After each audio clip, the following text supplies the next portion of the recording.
Hi, I'm Theodore Rabbit, and you're watching Furry Fandom Stories.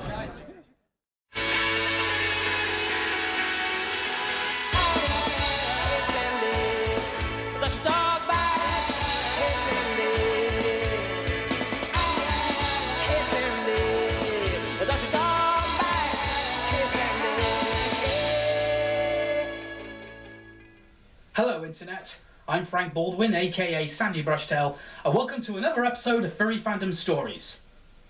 Do you remember in one of my earlier videos when I said this? They gave Twain apple boobs. No, not that. This. Sarah loves a big strong badger who is mesmerised by her tits. No! This.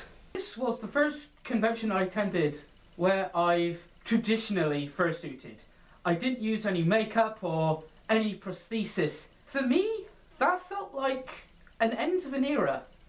Now, the main reason why I chose face paint was due to a cash problem more than anything else.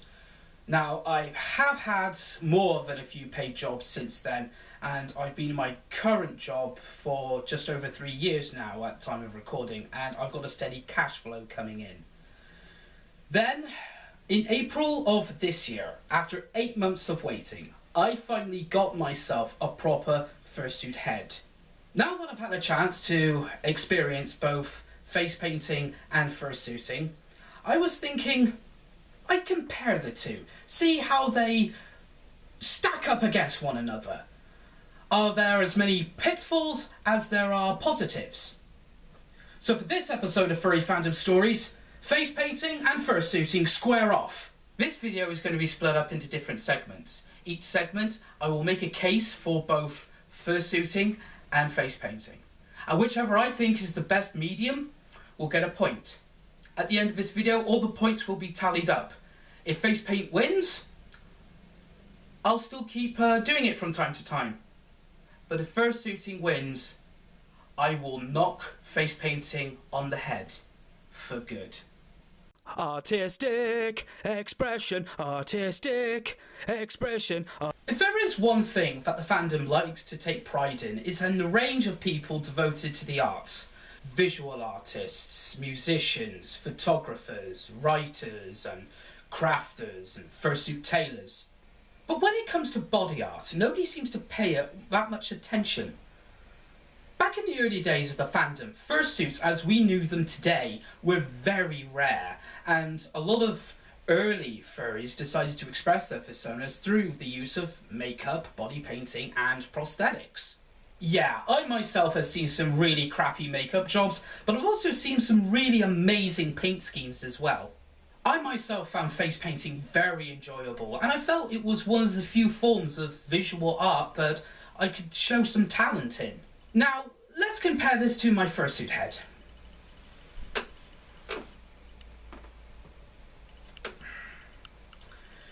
You see, I didn't make this. I paid somebody else to make it for me. So, when it comes to artistic expression, point to face painting. Preparation.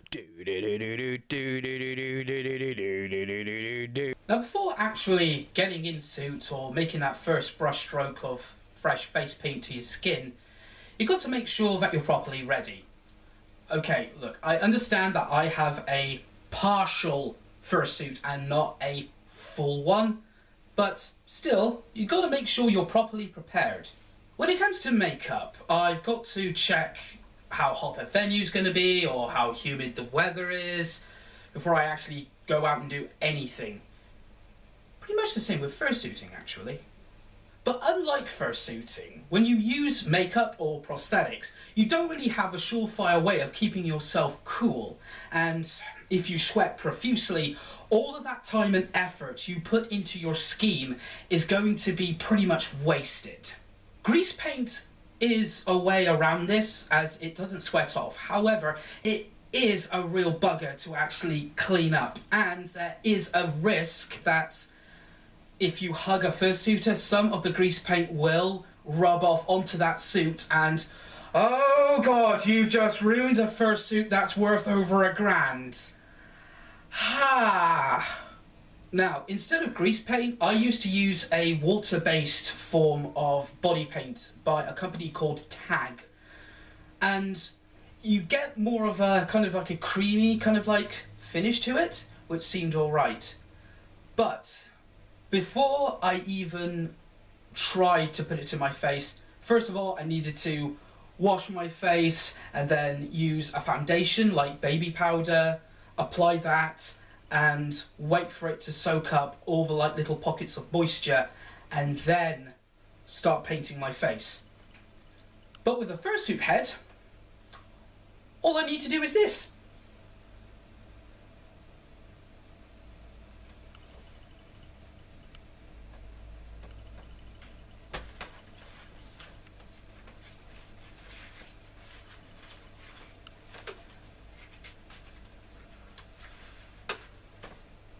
There! And I'm ready to fursuit. Again, I know I have a partial suit and not a full one, and I do know quite a few people who have full suits and they wear sweat-resistant undergarments underneath their bodysuit. But when it comes to convenience and time, I'm going to say point to fursuiting.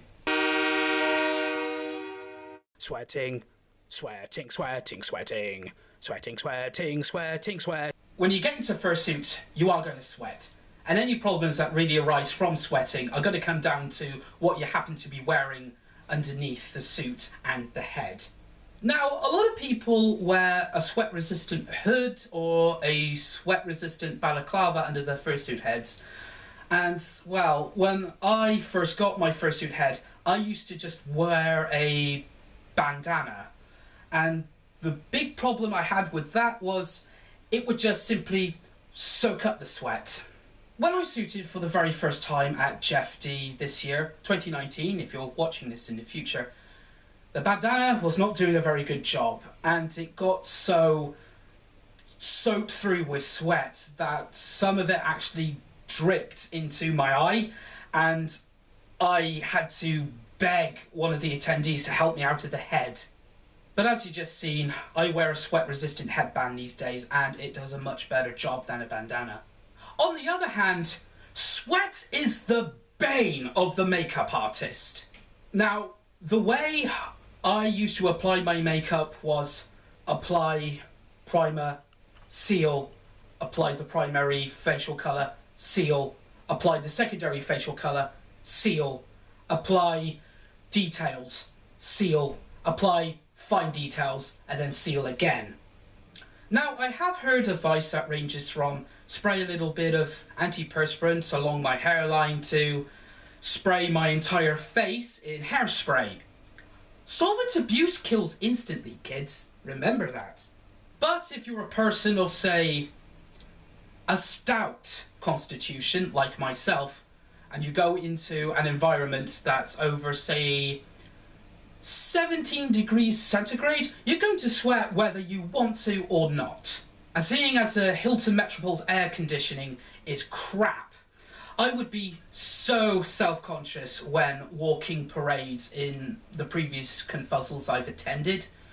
I remember one year, I think it was 2017, I think it was, when I was walking the parade route and there was a mirror in one of the hotel hallways, and I caught a glimpse of my reflection, and I had seen bare skin where makeup had just sweated away.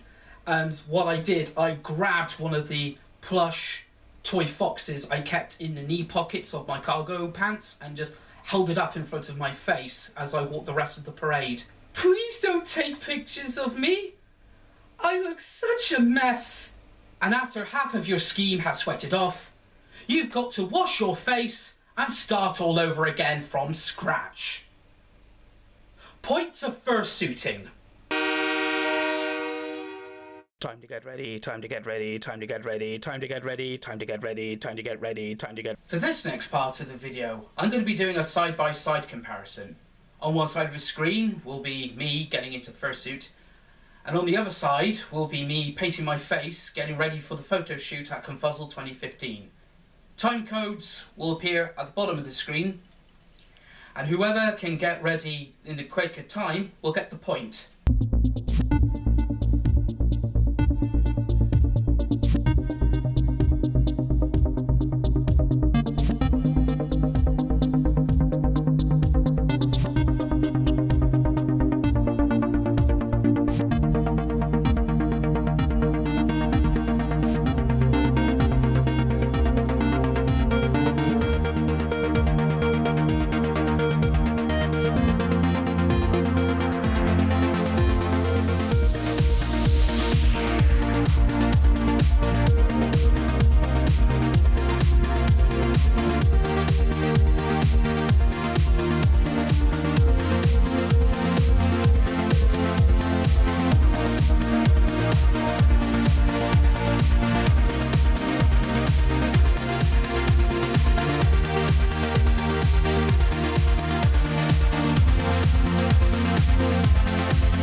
So let's check out those times. Oh. Huh. Point of fursuiting. Should never have stopped for those air guitar solos. Fursuiter interaction, fursuiter. By far the biggest change I've noticed switching from makeup to a fursuit head is the manner in which other fursuiters interact with me. When I was in makeup, the general reaction I got from other fursuiters was one of cautiousness. Yes, I would get invited for a hug, but I would have to hug them sort of like this.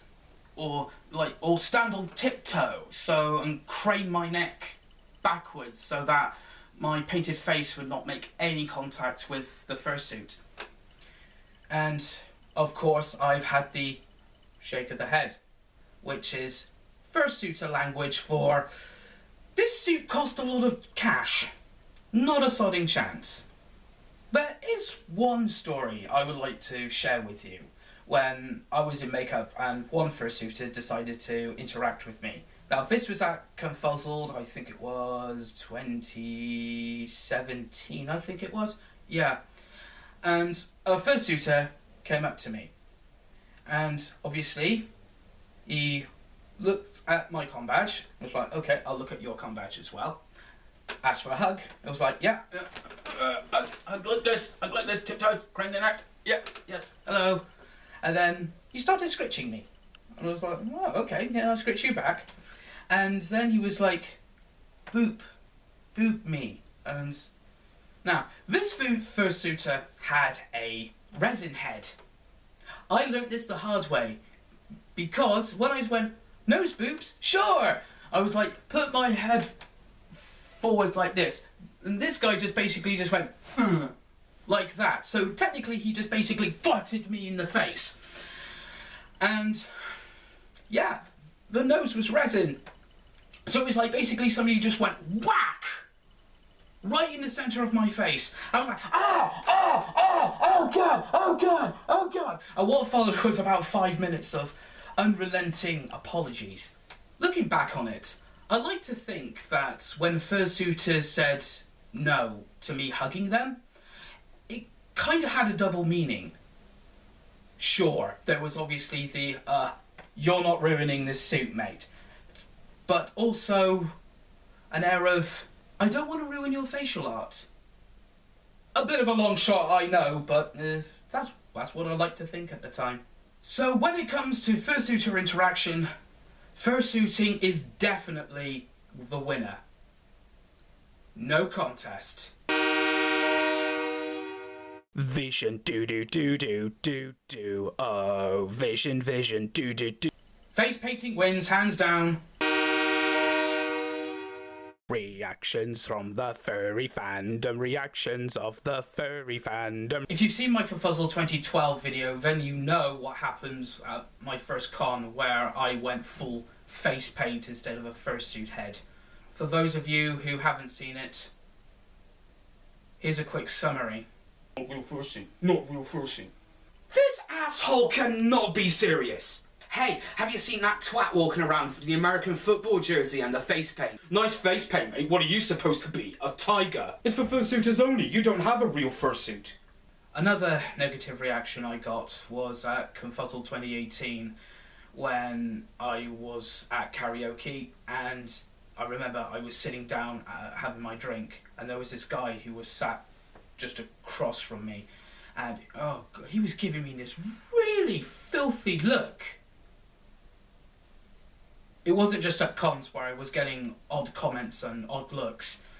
For example, when the BBC Radio Bristol interview I did went live on Twitter, there were more than a couple of comments where people were saying, oh, this guy is weird, and oh, he creeps me out a little bit, I'm not liking the face paint. In conversations I've had with my friend Blade Wolf, he said that having a face painted fursona goes against the cardinal virtue of fursuiting.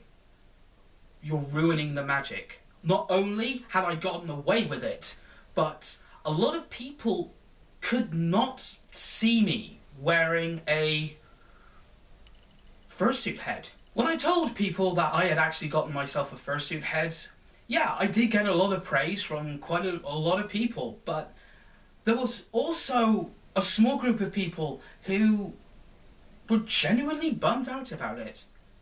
I had been face painting for years. It was kind of like my only way to really kind of like stand out from the crowd. And now, according to these specific group of people, I was going to end up looking like everybody else. Not true. I'm still going to be my fursona. It's just that it's a more fursuit friendly way. So, when it comes to reactions of the furry fandom, fursuiting wins, hands down. Now I know I've been going on about face paint alone and haven't really touched upon prosthetics, like, for example, how much of a pain in the arse they are to remove.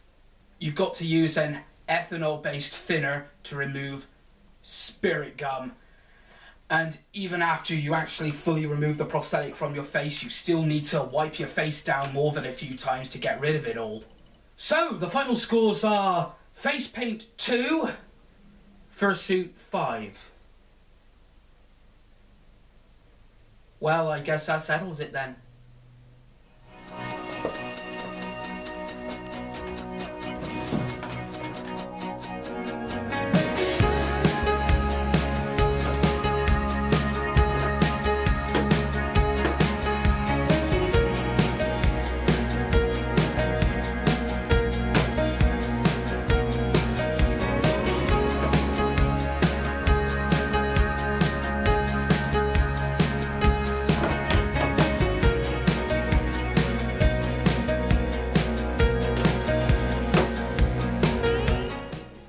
Well, I guess that's it. And that wraps up another episode of Furry Fandom Stories. Remember, if you like this video, please remember to like and share, and please subscribe if you haven't already. And as usual, you can follow me on Twitter at SandyBFox. I'm Frank Baldwin, aka Sandy Burstale, and I will see you again for another Furry Fandom story. And until then, take care.